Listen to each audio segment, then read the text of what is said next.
So near-death experiences are something where somebody has an event, it could be anything that's very traumatic, and momentarily they will experience, we could say, the state between lives.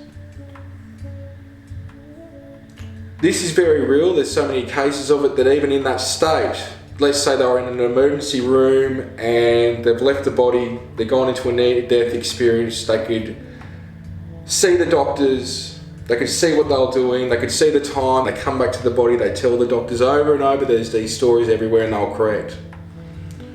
So a near-death experience can be very awakening for what I would say is most people that experience it, because especially if they're stuck in a 3D state where the five senses, you wake up, go to work, come home, on weekends, drink at the football game, this can be quite altering for them because they open up that there is more to life than what we think there is. There is this other realm and everyone is worthy, and I experienced it, and there's this veil that's lifted. So near-death experiences come in many forms and they're real. When it comes to walk-ins, there are some people that will have a traumatic event and they just want to go back home. Whether they feel it's another planet, whether they feel it's source, heaven, what have you, they don't want to be here no longer. And there are other intelligences out there that, on a soul agreement, we could say, make an agreement to not let their physical vessel go to waste. And they decide to, we could say, incarnate into a body. So let's say somebody has a traumatic event, they don't want to be here any longer on a spiritual level as well as a physical level.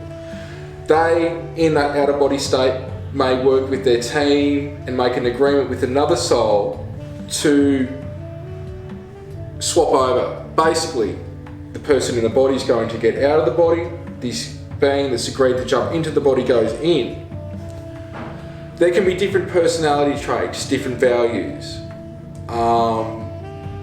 different expertise, interests that the being all of a sudden has, because there's a new soul in their physical body. With this though, even though everything you're experiencing is stored in the light body, it's also stored in the brain, meaning in the physical experience that you've incarnated into to have, even though incarnations, we could say, is an illusionary state at the greater depths of it. But when that new soul comes into the body, even though it's got, we could say, different personality, it's got access to the original soul that was in the body. It's got access to what it did at school, who's its family, who's its friends, all recall. And so basically, instead of allowing the physical body to go to waste, the other soul comes in, takes over, and is like, let's make use of the situation. And a lot of the time it's beings that are coming here to help with the evolutionary state and consciousness of humanity.